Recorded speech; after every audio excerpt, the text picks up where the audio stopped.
On this week's program, things look and sound a little different. We'll tell you why right after this. This is a theme song. Welcome back to the program, nerds. You're with the Nerdherfers. I am Larry Brantley. That is Brent Williams. Hello. And as always, we have our man behind the green curtain, Mr. Chris Hockenberry. Now, right off the bat, if you're watching this on our YouTube channel, or if you are listening to us in your car or while you're mowing the lawn, you've already noticed something a little bit different. I have not introduced the third member of our show. That is because last week, Mr. Micah Donahoe announced to us that for health reasons, he was going to have to step away from the program.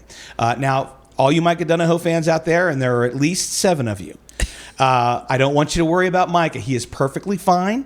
Everything is good. He is going to be just fine. He had a long conversation with us and with his family, and he decided, which we believe was the right thing to do, that for his health purposes, he was just going to step away from the show. We love you, Micah, 100%. And you will always have a seat here at the Nerdherfers table. That's right. So I don't want you to worry about that. We will continue to make fun of you.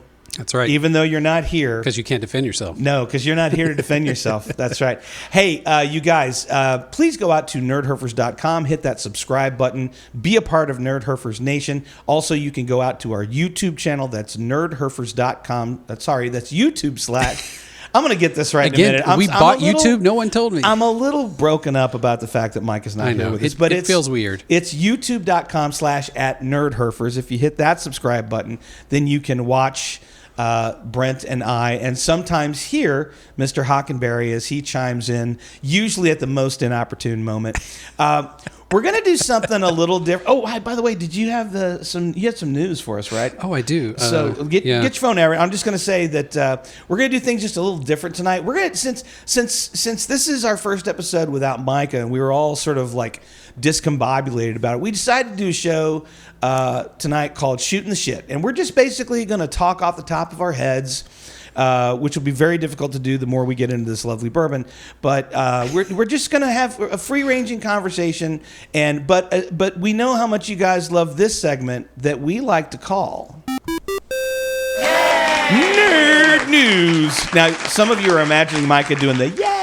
I know. I'm sitting there. There's an empty chair over there. Yeah. Out of camera shot, and I'm just staring at it. That's why Micah, do your thing. No, anyway. So as always, we have our Nerd News segment, and of course, our anchor person is Brent Williams. Now, Brent is currently managing a lot of work, and also being the technical / director / editor of this podcast.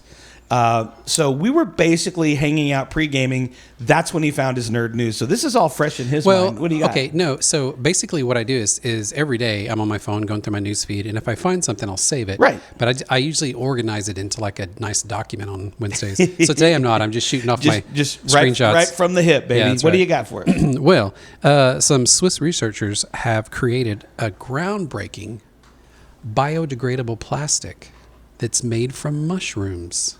Oh, I'm already intrigued. Yeah, I just want to know. Can you do them after you? You can eat the plastic. Okay. I'm just wondering what mushrooms they're made from. I know, right? Because if they're made from the right mushrooms, that's right. That is a whole different level of recycling. They're made from, let's see, the split gill mushroom. I don't which have I think is any a pretty idea typical. I think that's like the it's like a normal mushroom. I think so. No psilocybin. So. Sorry, all you nerds out there who thought not only am I recycling, but I could take a head trip. I guess that's not going to happen with this mushroom plastic. Okay, well, here's a news story that was sent to me by our producer this week. Okay. And I call this one, "This is not how you use AI." Oh, no. Right. There's so many versions of that story, though. What is this one? But this just fits. I mean, everything about this is cliche, okay? Morgan Stanley.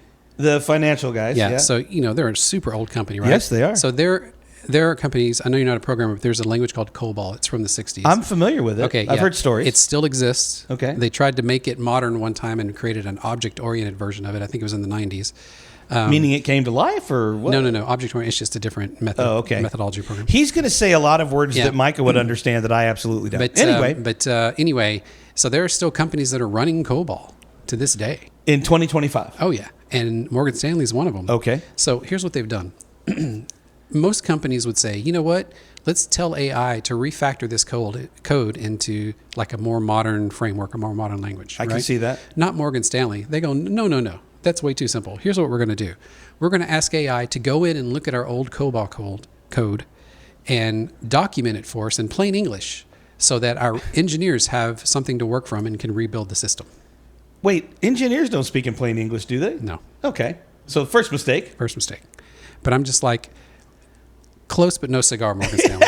It's not quite how I'm supposed to do it. AI, please go make more work for us. Yes. Here you go. All right, Could lastly. you complicate things at all? Lastly, that would be great. Another contribution from Chris. Mm-hmm. So there has been a shark skin-like material developed, and basically it's applied to surfaces like a decal, but it mimics shark skin, and it makes things more aerodynamic. Like they put it on jets. Oh. So it makes them way more fuel efficient and way more aerodynamic. Okay. So I'm like, what all could we apply this to? Now, this is where my brain becomes 12 years old again. I knew it. Yeah. Yeah. I don't even need to say Chris it out is rubbing loud. his belly. You mean like, Yeah. put it in your belly like, whoa, whoa. Oh my goodness. My hand. Oh my gosh. Let's put it on our cars. Put it on your bicycle. Put it on your... Don't put it on your bicycle seat though. Right. Put it on your bicycle leggings. Oh, that could make the Tour de France way more swimmers. interesting. But here's the thing about shark skin swimsuit for like Olympic swimmers. Here's the thing about shark skin, though, and I know this from personal experience. If you rub a shark one way, very smooth. If you rub it the other way, right, exactly, bad news. Right, yeah, no, that's exactly right. The veins have to line up exactly right. I don't know. I guess we'll see. So you don't fly planes backwards. So it's like you put the skin on and then turn the plane around and try to. Well, I mean, somebody's going to try. Yeah, somebody probably has. All right. Well, that was a very edifying episode of Nerd News. Thank you, Mr. Hockenberry, for the nerd-worthy contributions. We appreciate that. Hey, before I forget, I should tell you that we are back this evening in one of our favorite places on earth, also known as Industrial Cigar Company. Want to thank all the owners and staff of ICC for always making us feel so welcome here. If you are in the North Texas area, you really owe it to yourself to come check this place out. They've got events going on all the time. Mm-hmm. In fact, our very own Chris Hockenberry is the, what are you, the president of the Barrel Age Society? Or like the Julie... Like the director. Like the director? Let's say director. He organizes the events. Is the director of something called the Barrel Age Society, where they get together and anything that is aged in a barrel, they try it, they pair it with cigars. It's always a fun time. So that might be something you want to do. Anyway, go out to the ICC website, check out what's going on with them. Thank you guys again for having us. We always enjoy coming here. Now, tonight, in honor of our dearly departed Micah Donahoe, dearly departed from the show, he's still alive. We decided that it would be fun to give you a whiskey and a cigar that we know is going to make him insanely jealous.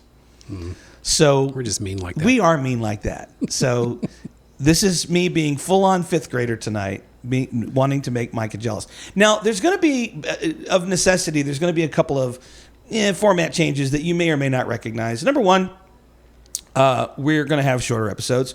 We know we talk too much. We get it. In fact, we've got our producer tonight on he's rigidly timing us, so we will know. But number two, it used to be that because there were three of us, we would surprise each other with the cigar and the whiskey. Well, now there's just two of us, and that's just weird because we talk about this stuff all the time, right. And so we've decided we're not going to do surprise anymore. That is why we've got this lovely display for you this evening. So first, we're going to talk about this bottle, which was provided to us by Mr. Chris Hockenberry, and then I'm going to talk about the cigars also provided. But by the way, if you don't have a Hockenberry in your life, get you one. Yeah. Get you one. Everybody needs a Hock. Everybody needs a Hock. We're having that T-shirt printed tonight. Yeah. We are having everybody needs a Hock. Got Hock?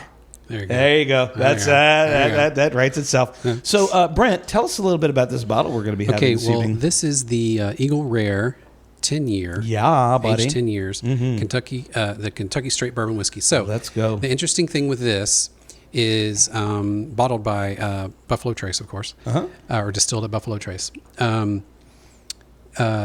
aged 10 years. It's made from mash bill number 1, which, these mash bills are kind of secret. Okay. But mash bill number 1 is believed to be the low rye mash bill. It's like less than 10% rye. Okay. Okay. 90 proof. So it should be a nice, smooth drink. Yeah. Now, here's the interesting thing. This used to be called single barrel, right? Okay. And then when they switched to the industrial type bottling, because it was bottled by hand before, and now it's bottled, with the assembly line. With machines. They made them take that off the label because with the automated bottling systems, you could end up with bottles that have blends from 2 different barrels. Like when the system does a switch over, like when one barrel runs out, system switches over. Okay. You could have remnants from that barrel, Sure. and then this barrel start. Which is, by the way, how most bourbon is put in the bottle. By the way, Right. It's almost always done that way. So anyway, unless, so they had to change the label and take off single barrel because Yeah. now it's an automated bottling system. But Yeah, that makes anyway, sense.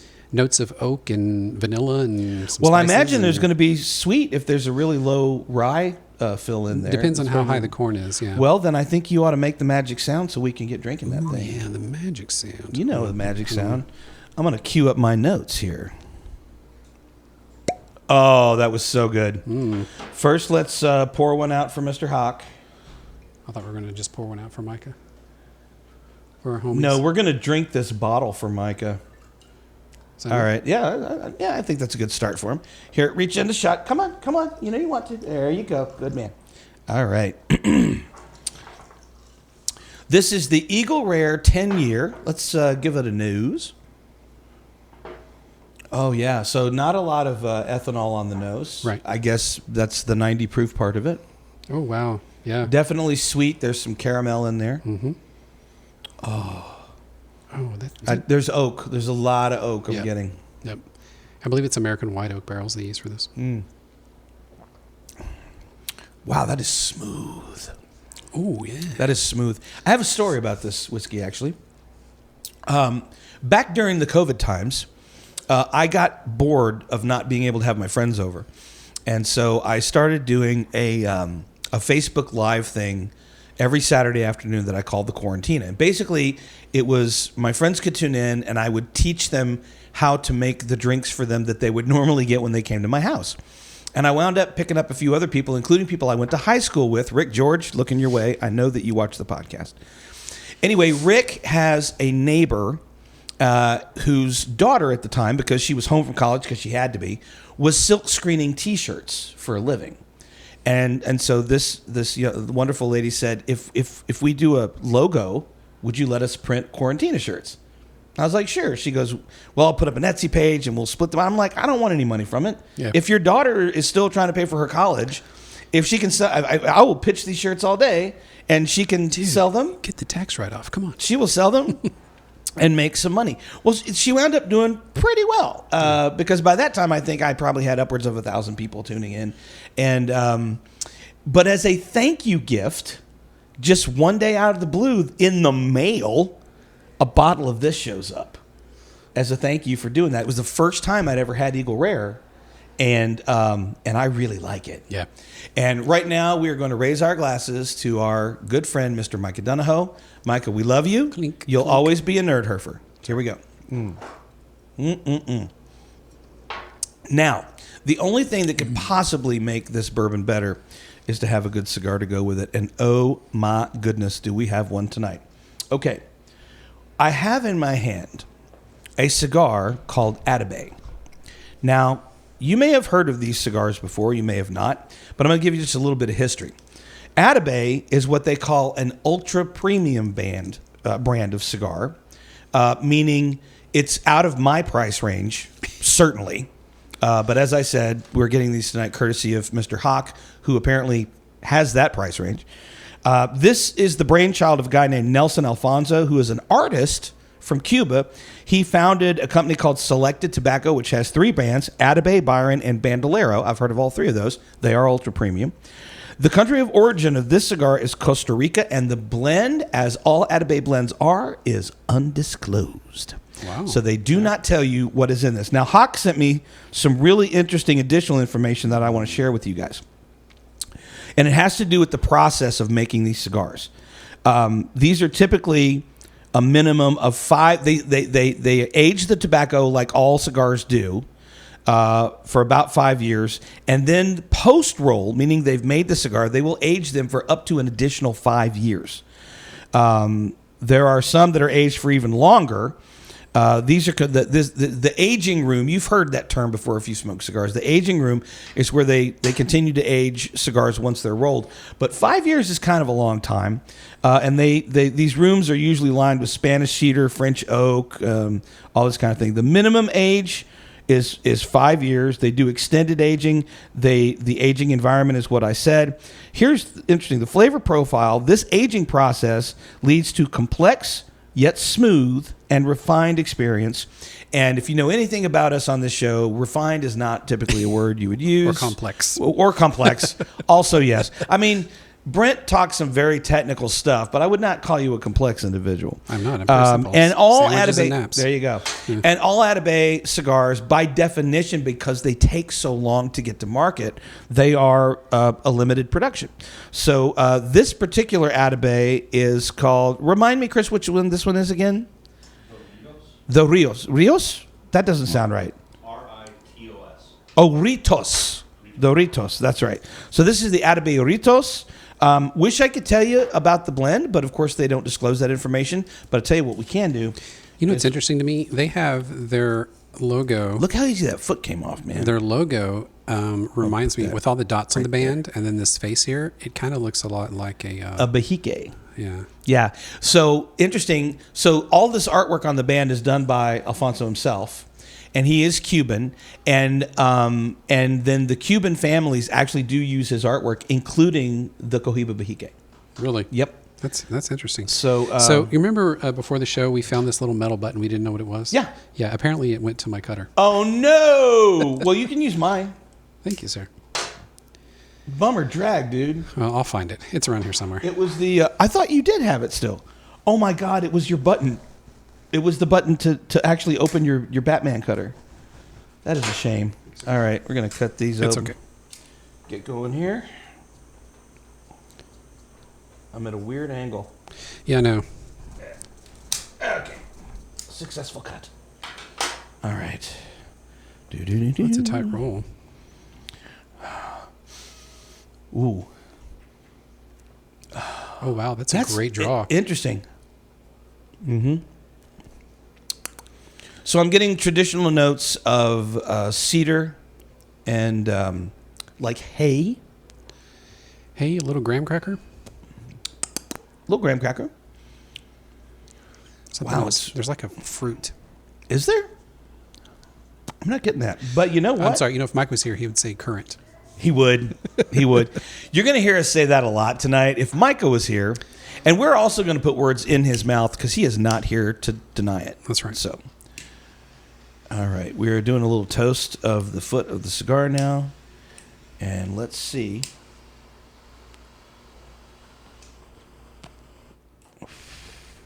Oh, my. Wow. Now, okay, here's the thing Micah would definitely say about this Atabey cigar. It's not an all-the-time thing, right? Unless you're Hockenberry. Then it probably could be. Because these things retail for between $35 to $40 a stick, depending on where you can find them. And so, yeah, that's a pretty expensive cigar. But they are available. And I'm going to tell you right now, having just fired mine up, if you get a chance to smoke one of these, you absolutely should. I mean, that is like just so smooth. Mm-hmm. I get what they say about the complex part, though, because when I draw, I'm getting different things than when I finish. Yep. And that's pretty fascinating to me. So, Very off good. and running. We got the Thanks, sir. Eagle Rare 10-year bourbon, which you can get. It's made by Buffalo Trace. You can find it at stores. And then the Atabey Ritos, which you can also get, but, you know, save up. Just saying, save up. Good birthday gift. Father's Day is coming up. Oh, my God, Father's Day is coming up. That's right. Actually, since we're shooting the shit tonight, let's talk about Father's Day. Okay. I want to know, like how... Oh, here's a good one. How is Father's Day different now that you have grown children? Like, do they just call you? Is that what you get now? A phone call, or do they actually come over? The one that lives near me always wants to go to lunch or dinner. I usually get a meal and a gift card. But not socks or underwear. No. That's good. That's good. We've come a long way. Because I can remember, like, that's... My mom used to give us, my sister and I, the gifts that we would give my dad, and they were almost always socks and underwear. And I was like, even as a child, I'm like, that seems inappropriate. Yeah. Why? You know, and my sister was adamant that I give Dad the underwear. I think we gave my dad a pair of brown pants one year. Brown Some pants. brown Sansa belts from Sears or something. Oh, Sears and Roebuck. Oh, let's talk about that wardrobe collection. Yes, indeed. Yeah, I like this Father's Day is going to be a little weird because, you know, my daughter now lives full time in New York City. She graduated college. Chris says he gets Lego every year. That's actually kind of cool. Yeah, that's kind of cool. Yeah. I don't get cool things, although I will say that Father's Day is coming up, and my wife actually asked me what I want to do, and what I want to do is I want to go to Topgolf. I just want to go bat some balls around and drink beer or whiskey. You know, the last time I went to Topgolf, I threw my back out. Hitting a golf ball? Hitting a golf ball. Yikes. Yeah, because I'm in great shape. You know you're... I swung too hard. I was swinging for the fences, man. I got to tell you, though, I have thrown my back out literally putting on a pillowcase. Yeah. That is a true story. Getting out of bed. I was making the bed. I'd already done the difficult stuff, right? Like I'd put the fitted sheet on by myself and put everything on. I was simply putting a pillowcase on, and it brought me to my knees. That's when you know you're a certain age, kids. That's right. That's right. Yeah. So anyway, so Father's Day, yeah. What do you got planned this year? Nothing. Nothing at all. No, it's just kind of a day of I don't really have to do anything if I don't want to. Okay, that's which like doesn't work for me because I can't have days where I don't. I was going to say that doesn't work for you personally. Yeah, so it doesn't matter. Yeah. In case you haven't figured it out now, Brent has the hardest time just sitting in that chair for the duration of this program. It's almost impossible. I really do. Yep. It's a Can true we make this a story. walking podcast, or we just pace the room or something? Right. Yeah. Like an expected father with the clap. Yeah. You know. We'll do a fitness episode of Nerd Herfers where we just walk. We will never do a fitness episode. That's true. We're not going to do that. Although I think it would be ironic in a very funny way to be like both of us on treadmills for 45 minutes while we were smoking and drinking. It's like, hey, why can't we do all of them? First of all, I wouldn't last 45 minutes on a treadmill if I wasn't smoking and Oh, drinking. no. We're going at a really, really slow... You've seen those ergonomic desks that now have treadmills attached to them, right? I mean, they're just barely moving.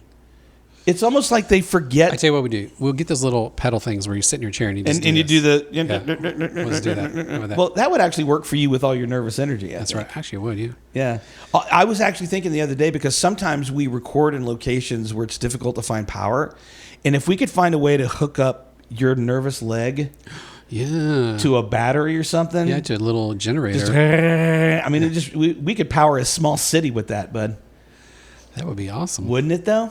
Wouldn't it? All right. So one thing I do want to talk about is, so a lot of times, because of the way we record the shows, I mean, sometimes we record 2 weeks in advance, sometimes a week in advance, but we often, we try to be careful around timing releases of shows around, you know, if there's a new movie coming out or whatever.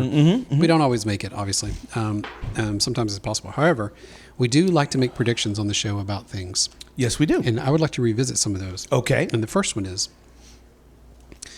when Robert Downey Jr. announced he was going to be Dr. Doom, there was all kinds of speculation about how he was going to be Dr. Doom. Yep. And we sat here and we said, it has to be some type of multiverse thing. Oh, well, yeah. Right? Because there is a storyline where he's In the Dr. Doom. comics. Yeah, where he's fused with the Iron Man armor and he becomes Dr. Doom. So we were trying to figure out how it was going to happen. And so having seen Thunderbolts, which we'll have to do an episode on Thunderbolts. Oh, yeah. It's a complete episode on it. So, yeah. So it's been out long enough. We'll tell you. There's a post-credit scene where they see the Fantastic Four ship coming through. Which we know is from a different universe. Right. And they even say it, you know, transdimensional windows opened in space and the ship's coming through. And you see the ship and you go, that's how they're getting Dr. Doom 100%. back in. Yep. Exactly the way we called it. Yep. So, yes. Yeah, yes. I think we talked about this before, but we also, and again, this is mostly Micah, correctly predicted in Daredevil Born Again that they were going to be moving in some way, shape, or form into the Shadowlands. Shadowlands, yeah. So we've already seen on-set images of Daredevil in the black costume with the DD on it, Yep. and that's going to be super cool. Jessica Jones. Yes, Jessica Jones is coming back. Oh, I'm very excited about that. Yeah. I love Kristen Ritter. Yeah. She's just a super cool kid as Yeah. far as I'm concerned. So we got, we correctly predicted that. You know, without going too far into Thunderbolts, I will say Marvel got that one right. I loved it. Yeah. I 100% loved it. I mean, David Harbour's Red Guardian is one of my favorite Marvel characters of all time. Come on. Yeah. He's just got so much heart. Yeah. Yeah. So, and surprisingly, and we saw a little bit of this in Hawkeye when we saw Yelena again, but she's got a lot of heart too. Yeah. So it's going to be real interesting in Avengers Doomsday to see where they go with the character of Sentry, Lewis Pullman's character. Yeah. So, okay, that was a very loud car that just passed by this building, probably somewhere on the freeway, and we could hear it in here. Fantastic. It's okay. Yeah, we're in a live cigar lounge, so you're going to hear some stuff. It's fine. Yeah. Probably the most offensive stuff will come from Brent and I, or actually from me. Yeah. Brent doesn't like being offensive. Seriously.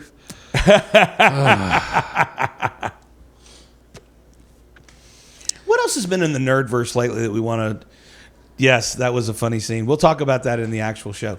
Oh, I can only talk around this because I'm a huge Doctor Who fan. Let me back up. I used to be a huge Doctor Who fan.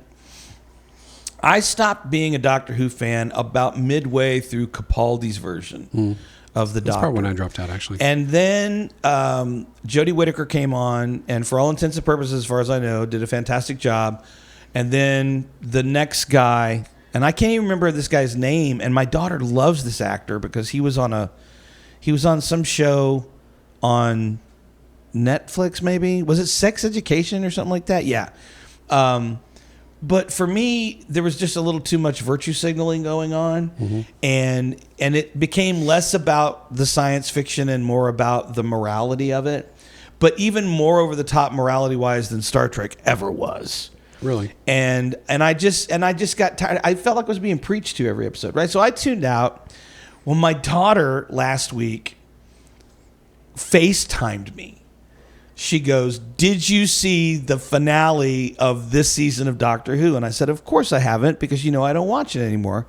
She goes, "Just go and look at the last scene." Thank you. Nkuti Gatwa? Is that how you pronounce his name? Sorry, buddy. Yes, you. So I went out and I watched the scene. So anytime we know, and it was announced at the beginning of this season that this was going to be Nkuti Gatwa's last season. I think he went for 2. That the Doctor regenerates. Right. Now, I'm not going to say who the actor is. Here's what I'm going to say. This was clearly an attempt by the showrunner to get Whovian fans like me back on board. And it was such a jumping the shark moment that I couldn't put my tongue in my cheek hard enough. That said, I'm probably going to watch it. Eccleston? No, you can't start guessing because he hasn't. Okay. Because Hawk and no, it's not. So Hawk and Pamela both watched Doctor Who. They've both watched all the seasons. They're working their way through this latest one, and I promised them I wouldn't spoil it for them. But when you get there, we are definitely going to talk about it. What else is going on in your world, buddy? Don't say nothing. This is a Shootin the Shit episode. Yeah, no. I mean, I have a lot going on. I'm staying super busy right now. I need a haircut too. I was looking at myself in the mirror today. My hair is like so long, it's starting to get flat. And it's all one color, which is unusual. I know, it's so boring now. It is kind of boring. What are you going to do for the summer? I don't know. You gonna maybe mohawk it again, or buzz it off or something? I don't know. Yeah. Easier to maintain. Although I don't know now that you're respectably employed if you could do that or not. Could you? Oh, I work from home. Oh, okay. Well, there you go. That's still respectable. Heck yeah. Yeah, that's mostly it. I mean, kids out of school. So all the school busyness is not there, although it will be firing up by the end of summer. She started. Doesn't it start because okay, a little backstory here. So Brent's youngest is like would you call her a music prodigy? I don't know. She's probably a prodigy. Yeah. But she's also super talented doing theater and all these kinds of things. And because Brent is Brent, did you volunteer or were you voluntold to do what you do for the theater department? Well, it starts like this. So the the fine arts director is a good friend of ours. The financial arts director. Yeah, might as well. She's a good friend of ours at the school. And so, things come up in conversation. Like my friends know that I love to do woodworking. I make stuff all the time. And they can't park any of their cars, of which they have, what are you up to now? 7? I don't know how many. It's a lot of cars. They can't park any of them in the garage because half is, no, you have a whole woodworking studio over there. Yeah. I've never even seen that the other side I clean out. We put my wife's truck in there. Okay. Yeah. Anyway, people know I do woodworking. So, it always comes up in conversation. And then, then you inevitably get asked. So I said, sure. And I love doing it. And I built this thing. And like one year was the Chitty Chitty. I was going to say, explain what you do. So I built the Chitty Chitty Bang Bang car one year.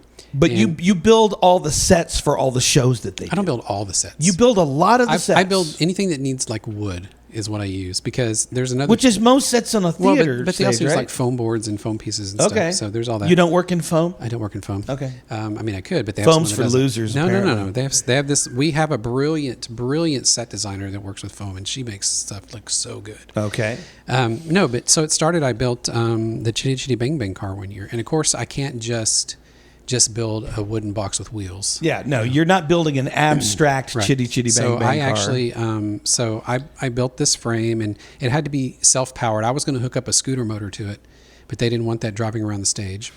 So it had to be powered by the kids, which means the frame had to be light enough that they could move the car around, right? Right.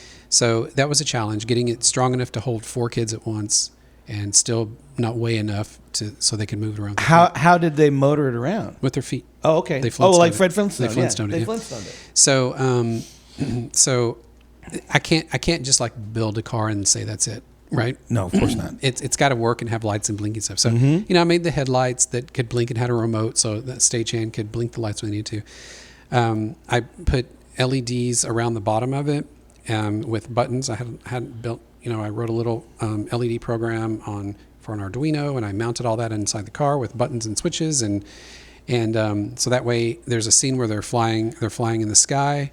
So they hit a button, and the way the LEDs are programmed, it makes it look like they're flying over clouds. It projects on the ground and makes it look like clouds. Very cool. And then another scene, they're flying over the water. So there's another button that makes it look like they're flying over the ocean. There's like little waves.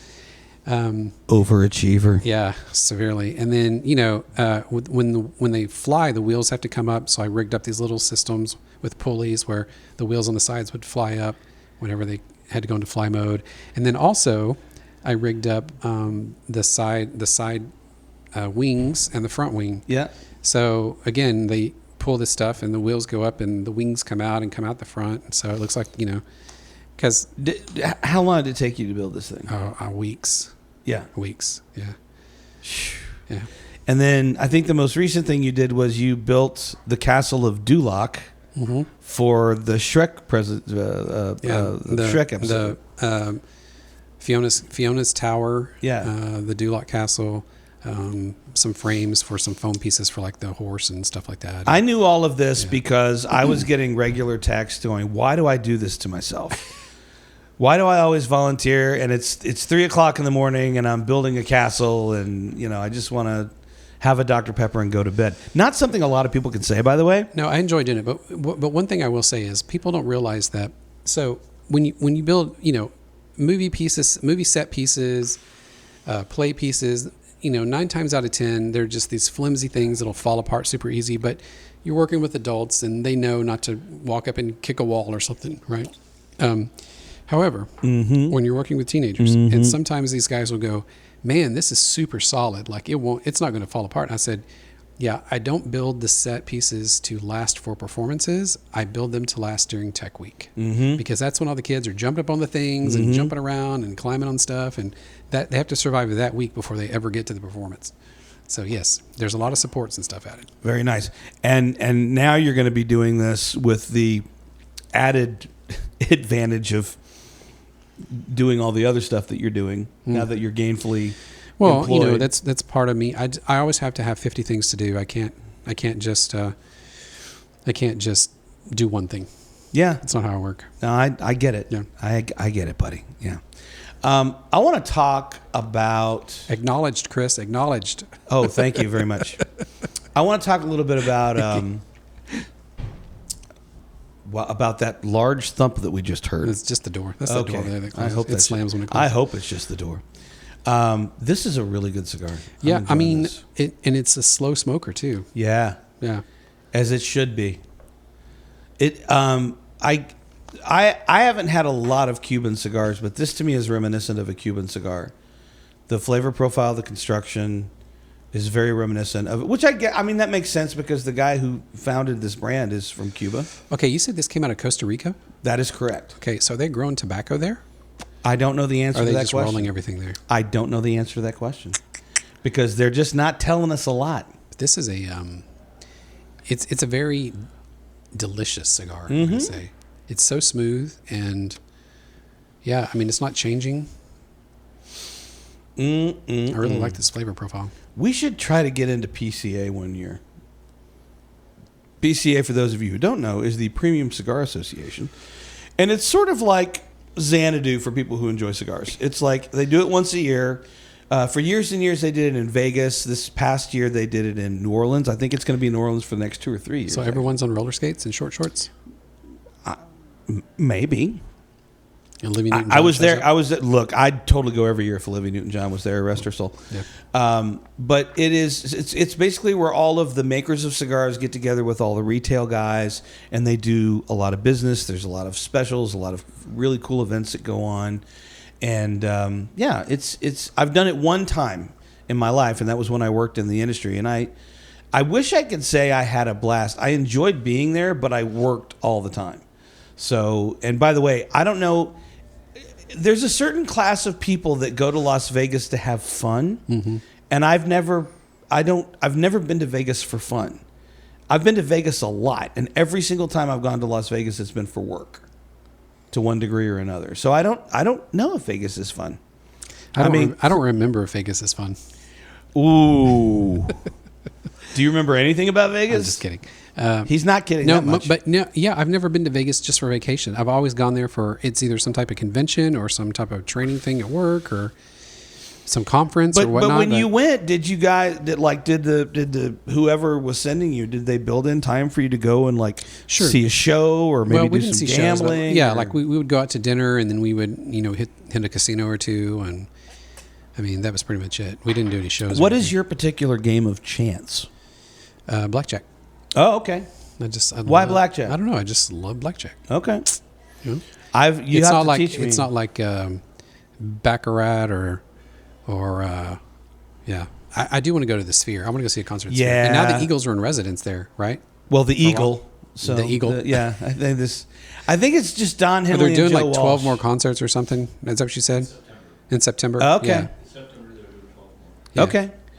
It's Henley and Walsh. Yeah, and everybody else is a stand-in. Oh well, no, Declan Fry. Declan Fry. Yeah, so Glenn Fry's son. And those Right. Eagles He don't are count, though. owners. He does because he's now an owner. Oh, he's an owner now. Oh, Okay. Yeah. Well, he inherited that. Yeah. But whatever. We can talk about that. But whatever. I yeah. would like to go to the Sphere though. That looks really cool. Yeah. But yeah, no, I've never been there just for pleasure. It's always been the same thing, conference or training or something like that. My buddy Dave, I guess it's been a couple of years ago now. It was right after he and his wife moved out to Ojai, California for his birthday. She got him tickets to go to Vegas to go to the Sphere to see U2 when they were in residence. The problem was she did not know that was Super Bowl weekend. Oh no. Yeah. Oh. So they got a hotel way, way, way off the strip, which was probably still like $1,300 a night to stay in some granny's house. Yeah. But Wow. but they did say that the Sphere was like a one of a kind sort of Yeah. event. So that's something that I I would would like like to be to the do. technical director for that place. No, what a nightmare!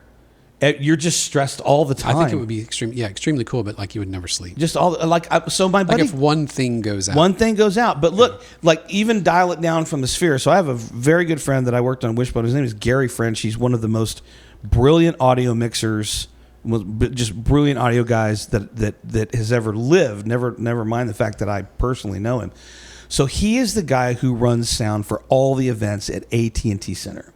Oh, wow. So the Dallas Cowboys games, the concerts, the live events, he runs main sound for all of that. So anytime you have like a concert, you've got the concert people who come in, and they've got to work with Gary to push that sound that they're trying to recreate all the way out into this giant stadium.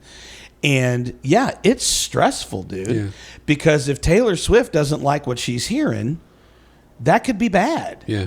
So but the Sphere, you've got all those, like, I don't even know the technology that powers that thing. It's probably kryptonite or something. I don't know. It's some otherworldly thing, but that is kind of amazing to me. So I would put that on my bucket list. What else is on your bucket list? Japan. Okay, so my buddy Joey, he and his wife Laura just got back from, I think they spent nearly 2 weeks there. Yeah. Now they did do Unreal and Unity. I don't know what that means. Those are gaming engines. Oh, they're gaming engines. Yeah, but they're actually video graphics engines. Oh, that you build that makes games on. sense. Yeah. That makes sense. But all the popular games are built on them. Sure. Yeah. Going back to Japan, it was their first time, and he's a huge foodie, massive foodie. Like he'll go to Nobu just for fun. And that's a really expensive sushi place to go to. But, now he's been to Japan. And I haven't talked to him. I've texted with him a lot, but I haven't talked to him since I got back. I imagine he'll never eat sushi in this country again, having been to Japan. I'm so lowbrow on sushi. It's like when Kroger puts their Snow Fox on sale on Wednesdays, I'll go grab a... You know why they put it on sale, right? Yeah. It's been sitting in there for a while. Yeah. I haven't died yet. So. Well, yet, it being the operative word. We all know it's not real crab, and it's not real ginger, and it's not. Well, no, it even soy. says imitation everything on there. So Yeah. So why do you want to go to Japan? Just I'm a huge anime fan. I just want to go see the culture. Try real Japanese food. They just call it food. Yeah. Just experience the culture, man. Mm-hmm. I mean, there's yeah. See if I can figure out where Hayao Miyazaki lives. Nice. maybe find a star maps. Yeah. Yeah. I have a buddy. Just real quick, I have a buddy who had to go to Japan on business, and he brought his wife with him, and they're older than me, right? Mm-hmm. And they stayed at this hotel, and it's not the cubicle thing that you've heard about, but it's pretty close. I want to stay in one of those. It's like the tube you sleep in. Yeah. And what they do is you give your bags to a robot, and the robot sucks your bags in and then delivers them to your tiny room. Hello. Yeah, so I thought that was pretty cool. But I would like to go back to Japan. I went there a long time ago when I was in the military. It was a very different experience. Yeah. But anyway, that's neither here nor there. Hey, we, as I told you at the top of this, are doing this thing now where we're trying not to talk as long, but still trying to stay engaged with our audience. And I hope we've done that tonight. This has been the Shooting the Shit episode. Anything you want to end up with? We got some jokes. Oh my God, we didn't do jokes. All right, hit it. It's the greatest joke in the world.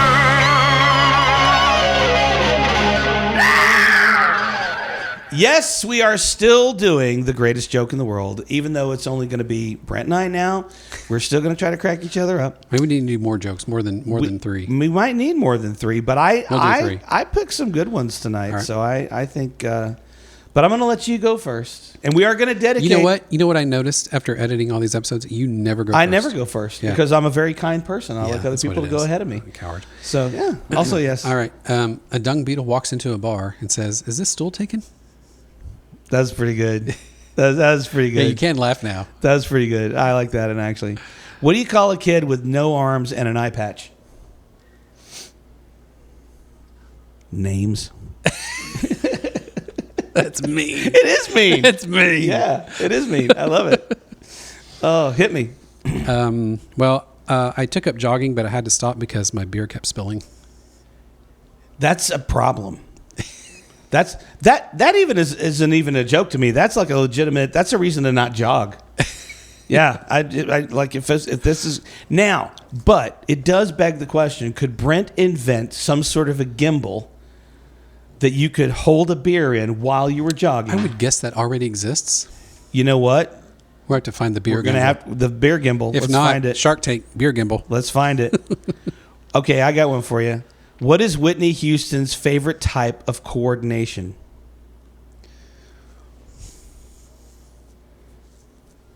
Hand-eye. Oh, hand-eye. There you Hand-eye go. coordination. Yeah, There you okay, go. got it. Yeah, there you go. I got it. All right. Last one. All right. Well, just a general FYI. Uh-huh. If you like both men and women, but neither one like you, then you are by yourself. That's good. I like that. Yeah, I got Hawk. He's like, oh my God, that was most of my life. What did Mario say when he broke up with Princess Peach?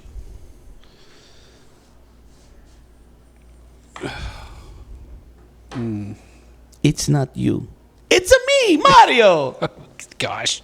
Yeah, All you walked right into that one, buddy. good God. And that's going to do it for this week's edition of... It's the greatest joke in the world. Oh, yeah. Dad jokes. They never get old because they were already old. So, well. Hey, that is going to do it for us this week here on Nerd Herfers. Thank you guys so much, as always, for tuning in, whether you are listening to us on wherever you get your podcasts or on our YouTube channel. That's youtube.com/@nerdherfers. Subscribe at nerdherfers.com. Hey, we got a merch store. All the stuff that Micah did, created at the merch store, it's still out there. And honestly, I think you owe it to yourself to go buy a piece of merch in his honor. I think he would love that. He's not getting any money from it, but he would still... You need that thong, I'm telling you right now. You need the Nerd Herfers thong. You really do. Yeah. I mean, Hawk's already got one, so yeah. And he didn't get it for his wife. He did indeed. Yeah. That's going to do it for us this week. I'm Larry Brantley. That is Brent Williams. Thank you. Oh, keep your shirt on. Yeah, We're just discombobulated. We this are. week. We are indeed. But you also have to you realize we haven't even gone 45 minutes. Yeah, but we're about to. Yeah. We're about to. We're go getting 45. close. Yeah. So we're just. I love our producer just holding his watch out at us. Oh yes, you have. We're just all out of sorts this week. But we will be more in sorts next week. That's right. And we may even be in shorts because it's getting to be summertime here in Texas. But hey, don't worry about that. Thank you for joining us on our Shootin' the Shit episode. We will see you next week. And until then, these are the Nerd Herfers reminding you to remember whatever it was you already forgot because you're middle-aged like us. One more thing real quick. Hey, thanks so much to Industrial Cigar Company for hosting us again. Yes. We love being here. We promise to leave this space better than we found it because we just can't remember what it looked like when we came in here, but we'll make it pretty, I promise. That's going to do it for us. Thank you, guys. We will talk to you next week. Until then, bye-bye.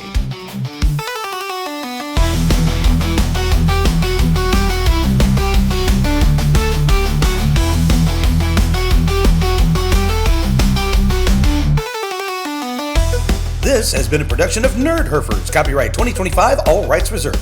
No portion of this broadcast may be used without permission. Please visit nerdherfers.com for more information and full legal disclaimer. You